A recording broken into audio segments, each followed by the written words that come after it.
Hello, ഒരു നീണ്ട ഇടവേളയ്ക്ക് ശേഷം ഞാൻ വന്നിരിക്കുകയാണ് ഒരു വീഡിയോ ചെയ്യാനും ചെയ്ത വീഡിയോകളെ കാണിക്കാനും. സേട്ടനില്ലാത്തോണ്ടെങ്കിൽ ചെറുങ്ങനെ ബോറടിയാലും ഉണ്ട്. അതുകൊണ്ട് ഇന്നലെ ഒരു ഉച്ചമുക്കാലായപ്പോൾ ബൈക്കിൽ പോകുന്ന വണ്ടീൻ്റെ ആൾക്കാരെല്ലാം എണ്ണ എടുത്തുകൊണ്ടിരിക്കുമ്പോഴാണ് ഇന്നലെ അമ്മേനോട് ഞാൻ ഒരു ആഗ്രഹം പറഞ്ഞല്ലോ എന്ന് ഓർമ്മ വന്നത്. കൊച്ചുങ്ങൾ എന്നേലും ഒരു ആഗ്രഹം പറഞ്ഞാൽ നമ്മളെ കൊണ്ട് പറ്റുവാണേ അതങ്ങ് സഹായിച്ചു കൊടുക്കണം. അതാണ് കറന്റ്ലി അമ്മേൻ്റെ ഒരു മൈൻഡ് വോയിസ്. ഏത് അപ്പളേക്ക് എന്തെന്നോലും എൻ്റെ അമ്മ എനിക്ക് തിന്നാനാക്കുന്നത്. Let's see mummy. മണം വരുന്നുണ്ടാ? എന്തിന്റെ? അതാണ് തുവരപ്പായസം അഥവാ നമ്മളെ തോരപ്പായസം.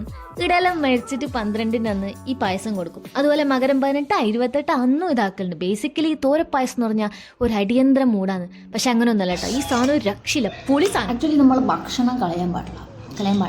അപ്പം അച്ഛന് മതി കൊടുത്തപ്പോഴേ ഭക്ഷണം അധികമാണ്. അപ്പം നമ്മൾ എന്ത് ചെയ്യണം? അതും നമ്മൾ കഴിക്കണം. എന്തുകൊണ്ട് ഭക്ഷണം കളയാൻ പാടില്ല?